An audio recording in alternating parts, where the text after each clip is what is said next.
ආයුෂ බොහෝ වේවා. සුබ දවසක් වේවා ඔබ සියලු දෙනාටම. ඉතින් ඔබ කල්පනා කරලා බලන්න. අද උදේ අවදි වෙච්ච වෙලාවේ ඉඳලා මේ වෙනකොට ඔබ කී දෙනෙක්ගේ කටයුතු වලට බාධා කළාද? එහෙම නැත්නම් අනුන්ගේ දේවල් කොච්චරක් හොයලා තියනවද? ඉතින් සමහර වෙලාවට අපේ මේ කරදර කිරීම එහෙමත් නැත්නම් අනුන්ගේ දේවල් ගැන සොයා බැලීම හැම කෙනාම ඉවසයි කියලා ඔබ හිතනවද? නෑ. සමහර වෙලාවට ඇතැම් කෙනෙක් මේකට විරුද්ධව නැගී සිටින්න පුළුවන්.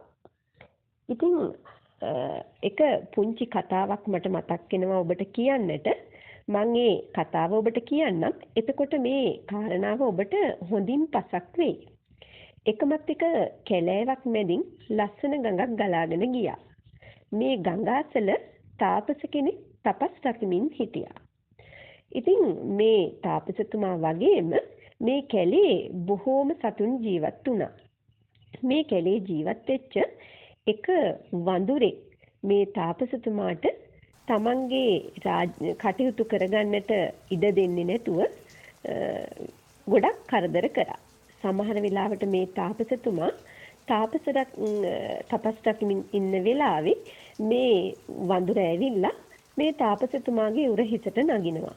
සමහර වෙලාවට ඔළුව උඩටම නගිනවා. ඊට පස්සේ ඔළුව උඩ ඉඳගෙන තාපසතුමාගේ කනට වඳුරගේ ඇඟිල්ලෙන් අනිනවා. ඉතින් මේ කටයුත්ත එහෙම නැත්නම් මේ බාධා කිරීම දිගින් දිගටම සිද්ධ වුණා. ඉතින් තාපසතුමා බොහෝම හොඳ කෙනෙක් හින්දා ඒ බාධාවන් සියල්ලක්ම ඉවසා දරා ගනිමින් එතුමාගේ තපස් රැකීම සිදු කළා. ඉතින් මේ වඳුරා මේ විදිහට කරදර කරේ තාපසතුමාට විතරක් නෙමෙයි. කැලේ හිටපු අනිත් සත්තුන්ටත් මේ විදිහට කරදර කරා. ඉතින් දවසක් මේ කැලේ හිටපු ඉබ්බෙක් ගඟ ළඟට ඇවිල්ලා අවුව තපිමින් ඉන්නවා. තමන්ගේ කටත් ඇරගෙන අවුව තපිමින් ඉන්න වෙලාවේ මෙන්න මේ වඳුරා මේ ඉබ්බා ළඟට ගිහිල්ලා මේ වඳුරගේ ඇඟිල්ලෙන් ඉබ්බගේ කටට අනිනවා. ඉතින් ඉබ්බා මොකද කරන්නේ? කට තදින් වහ ගන්නවා මේ වඳුරගේ ඇඟිල්ල ඉවතට ගන්න බැරි වෙන විදිහට. ඉතින් මේ වඳුරා මේ අවස්ථාවේ බොහෝම වේදනාවටපත් වුණා. බැගෑපත් වෙලා කිව්වා අනේ මගේ ඇඟිල්ල ගන්න මට ඉඩ දෙන්න කියලා. නමුත් ඒ වෙලාවේ ඉබ්බා ඇඟිල්ල ගන්නට ඉඩ දුන්නේ නැහැ. බැරිම තැන මේ වඳුරා හරිම තරහින් කිව්වා මගේ අත ගන්න මට ඉඩ දෙන්න කට හරින්න කියලා මේ විදිහට මේ ඉබ්බට කිව්වා. නමුත් ඉබ්බා කට ඇරියේ නැහැ. ඉතින් වේදනාවටපත් වෙච්ච වඳුරා ඉබ්බවත් අතින් එල්ලගෙන එහෙම්මම මේ තාපසතුමා ළඟට ගියා.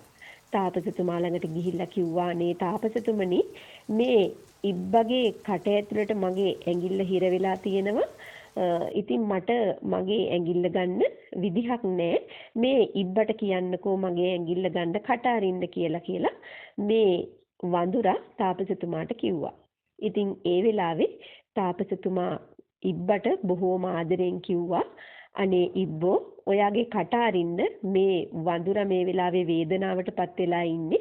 මේ වඳුරගේ ඇඟිල්ල ගන්න ඔයාගේ කට අරින්න කියලා මේ ඉබ්බට කිව්වා. ඉතින් මේ කරුණාවන්ත වචන අහපු ඉබ්බා තමන්ගේ කට ඇරියා ඒ වඳුරගේ ඇඟිල්ල ඉවතට ගන්න.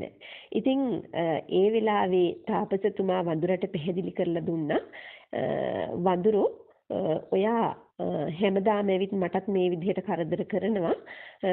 නමුත් මම ඉවසලා ඉන්නවා.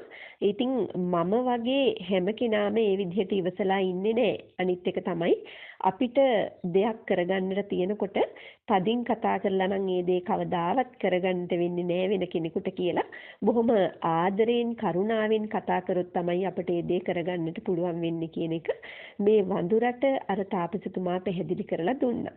ඉතින් මේ කතාවෙන් මට ඔබට කියන්නට අවශ්‍ය වුණේ අපි බොහෝ විට අනිත් අයගේ රාජකාරී වලට බාධා කරනකොට සමහර වෙලාවට නිවසේදී වෙන්න පුළුවන්.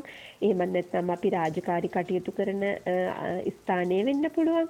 තව කෙනෙකුගේ රාජකාරී වලට බාධා කරනකොට ටිකක් හිතන්නට වෙනවා හැම කෙනාම අපි වෙනුවෙන් ඒ තරම් ඉවසයිද කියලා. ඇතැම් අය ඒ විදිහට ඉවසන්නේ නැහැ.